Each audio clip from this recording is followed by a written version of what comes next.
Good afternoon and welcome to the Midday News. Here's what we have in the bulletin.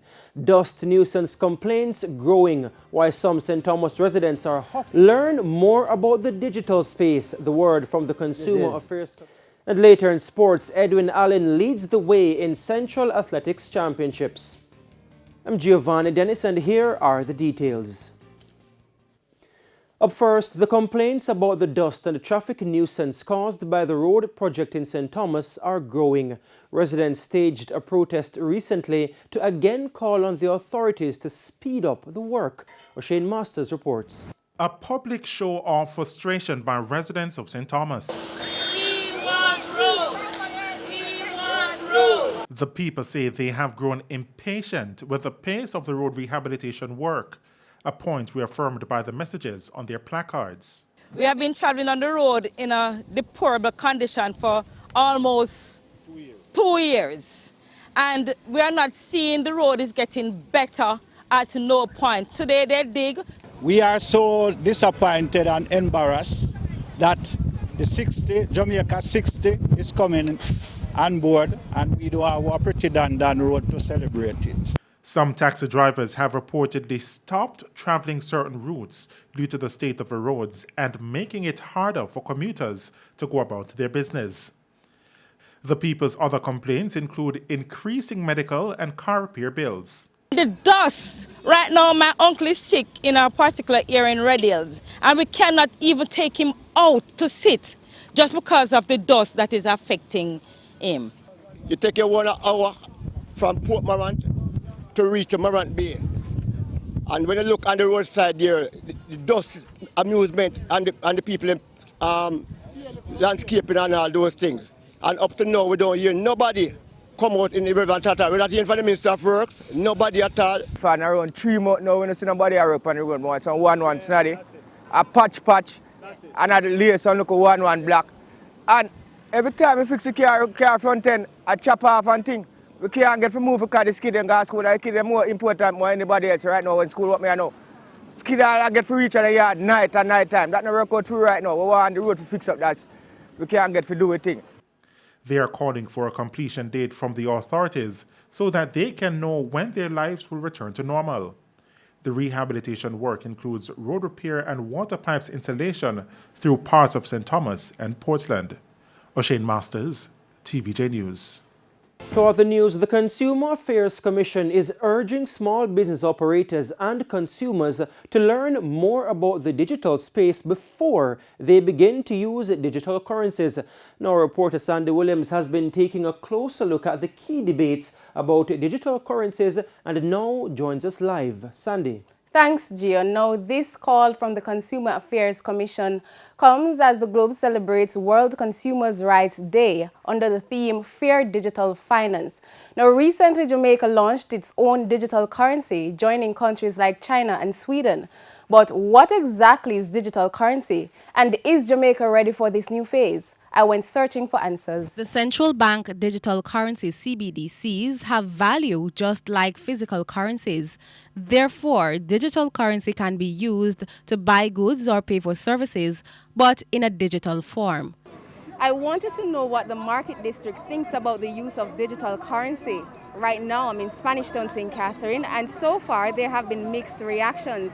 However, for the most part, vendors here say using digital currency is a good move. The world step up now, Things are get more modernized, and I like one time when things they back in the days when, cause now the world get digital. You understand me? So it is good. Well, to be honest, I don't think it's a good thing to me. Reason being, if I should take my phone to the market or wherever with money on it and someone steal it, what do I do next? I don't have any more money, I don't have any phone. So I don't think it's reasonable. A good thing that, man. Why is that a good thing? Because sometimes I have the money and I walk with the money. But find somebody that can send it and can send it to you. President of the Old Harbour Chamber of Commerce, Trisha Reid, believes using digital currency could provide more financial security for small businesses. My business is going to be more manageable, one, because you're managing your cash by yourself. So every single thing that you earn will be in your account, so nobody else will be handling your money for you. That is a plus for small business owners. She also adds that using a cashless system could help in reducing robberies. But President of the Spanish Town Chamber of Commerce, Dennis Robotham, has questions. How safe is it going to be? How the information will be protected, that sort of thing, your individual information. The COVID-19 pandemic has exposed several weaknesses in Jamaica's technological infrastructure, including the lack of internet access, particularly in rural communities. It's why communication specialist at the Consumer Affairs Commission, CAC, Dorothy Campbell, says a hybrid approach should be taken to ensure no stakeholder in the market is left behind.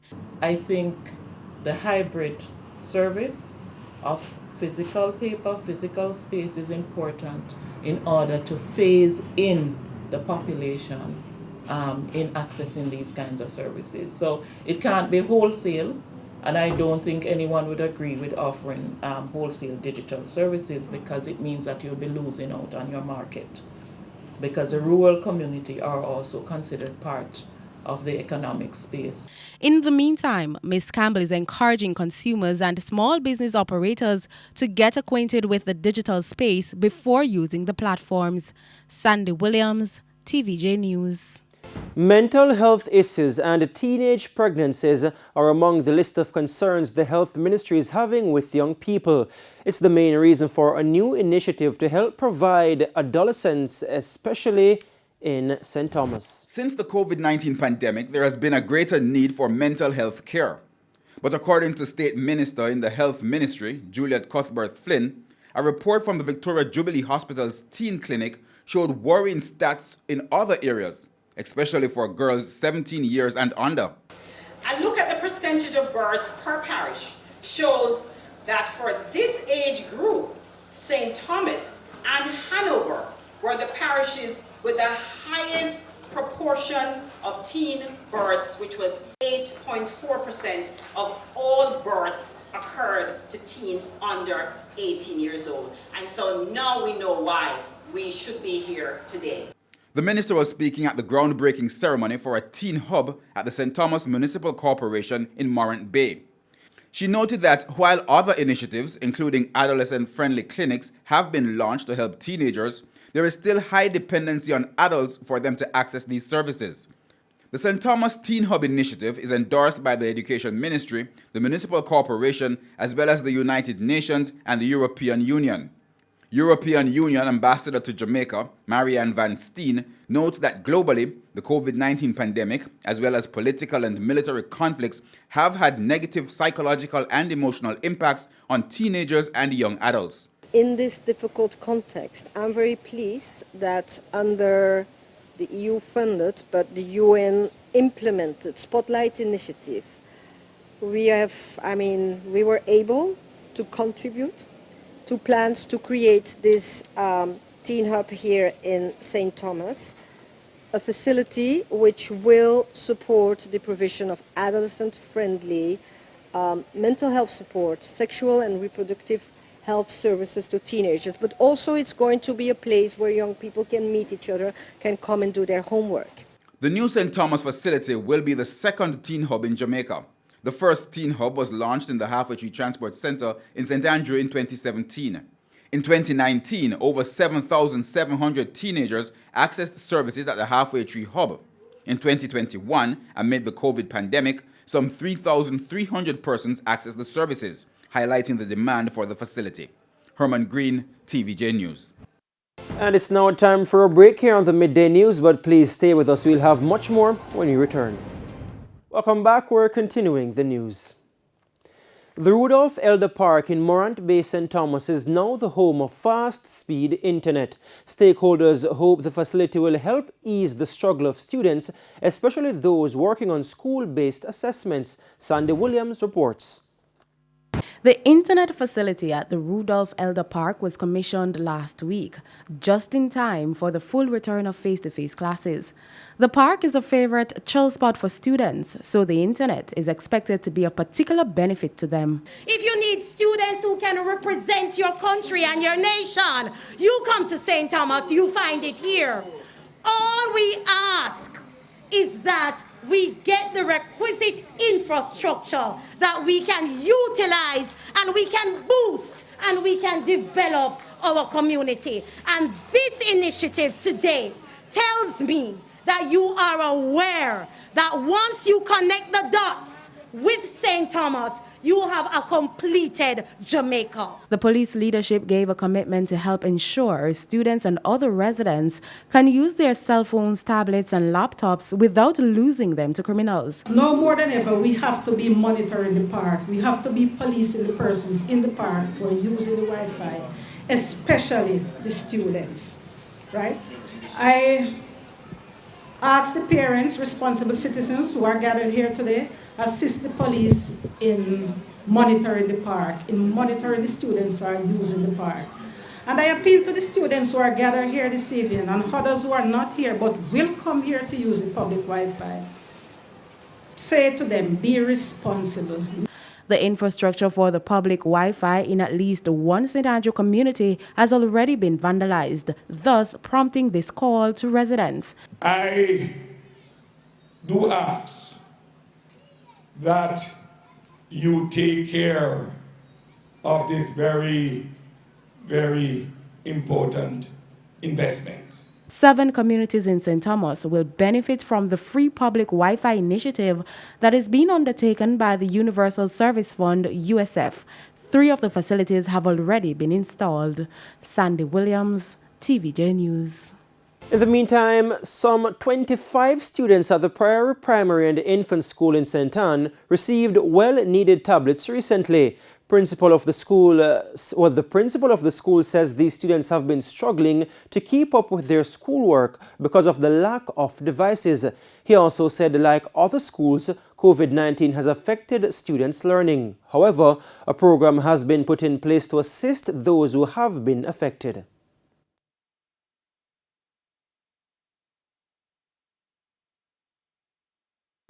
Now, I expect my teachers, with my support and the support of the Ministry of Education, to lift the standard.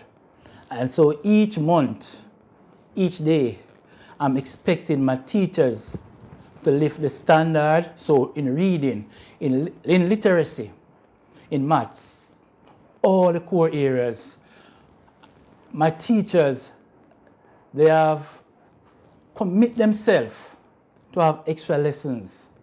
Parents can call them one-on-one Saturdays. They will be out. Meanwhile, the group which donated the tablets to the school to the students said they did careful assessment and realized that the need was great at that school.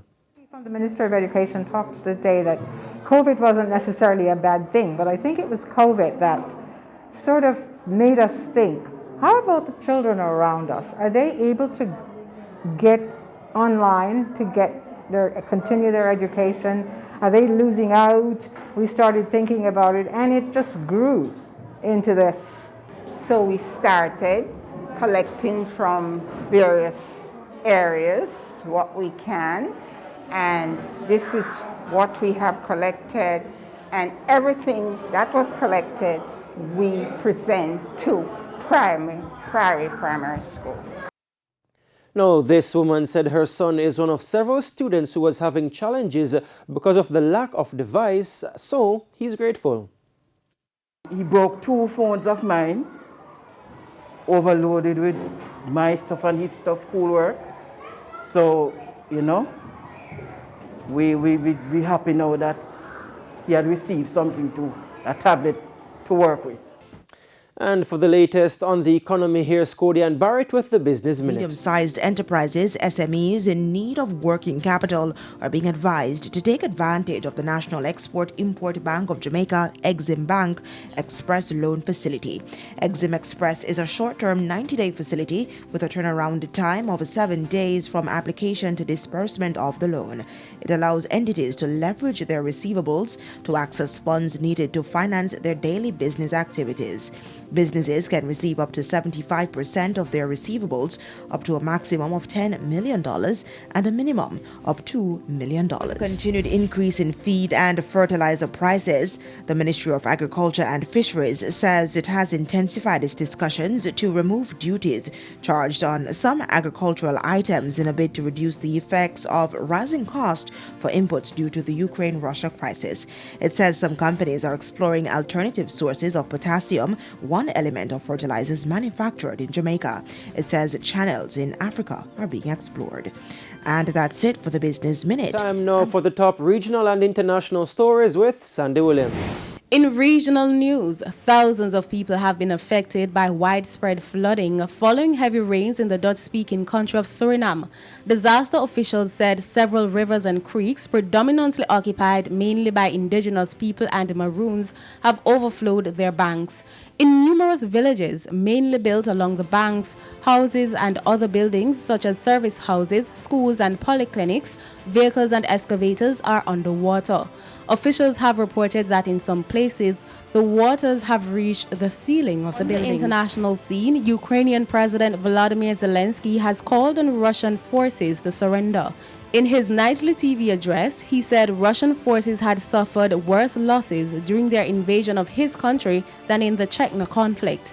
He said they had already begun to understand that they would not achieve anything by war. He added that those who surrendered would be treated as people decently.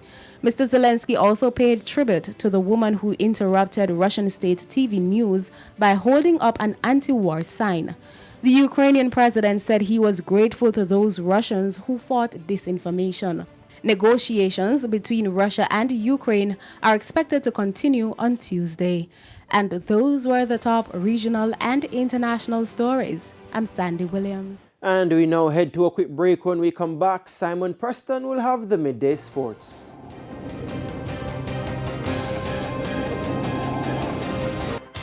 Welcome back. It's now time for Midday Sports. I'm Simon Preston. Defending champions Edwin Allen leads the way in the point standings on the girls' side at Sports Time in the 2022 edition of the Central Athletics Championships. Edwin Allen have 13 points, followed by Heidel with 12, Stairtown Academy with 5, and Veer Technical with 4. San Diego leads the boys' side with 15 points, followed by Charlemont with 7, Veer Technical 5, and Belfield 4. Live coverage of the meet can be seen on TVJ Sports Network. To cricket we go now, as the West Indies have suffered back-to-back defeats in the Women's Cricket World Cup after going down to Australia by 7 wickets in Wellington today. Batting first, the Caribbean side were bowled out for 131 inside 46 overs. Skipper Stefani Taylor top scored with a 50, while Shemaine Campbell added 20. Elise Perry and Ashley Gardner took 3 wickets each. In reply, Australia got to their target in 30.2 overs, thanks to Rachel Haynes, who was left unbeaten on 83. Hayley Matthews, Shamilia Connell and Chanel Henry took a wicket each. West Indian all-rounder Matthews says there's no reason to panic despite the Caribbean side's defeat to Australia.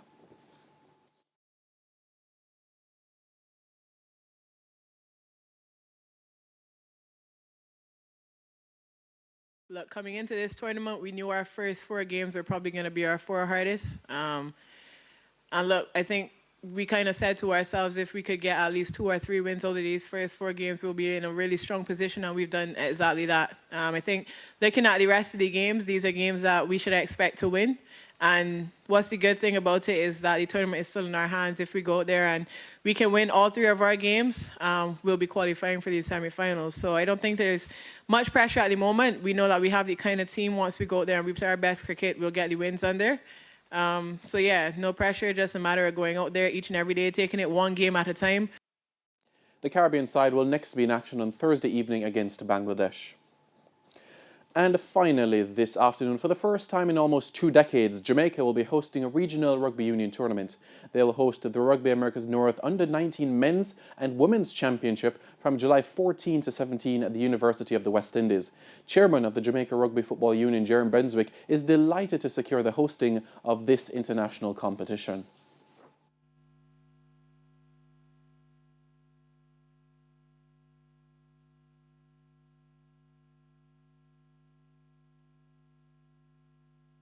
We are extremely proud of the effort our board has put into getting this tournament. And what better place to have it than the University campus of the West Indies. I want to thank them for allowing us this opportunity. We hope to showcase rugby to Jamaica, and this is an important stepping stone for us, as we want to be able to establish Jamaica as an international venue for rugby. And we want to have Jamaicans, we want to bring it to the public. We want to show them what rugby is. And what better way to do it than with our youth, under 19 and our women's 12s. And that is it for your Midday Sports Report. I'm Simon Preston. Giovanni, it's over to you. Thanks so much, Simon. And that's it for the Midday News. I'm Giovanni Dennis. Join us at 7 for Primetime News. On behalf of the news, sports and production teams, have a good afternoon.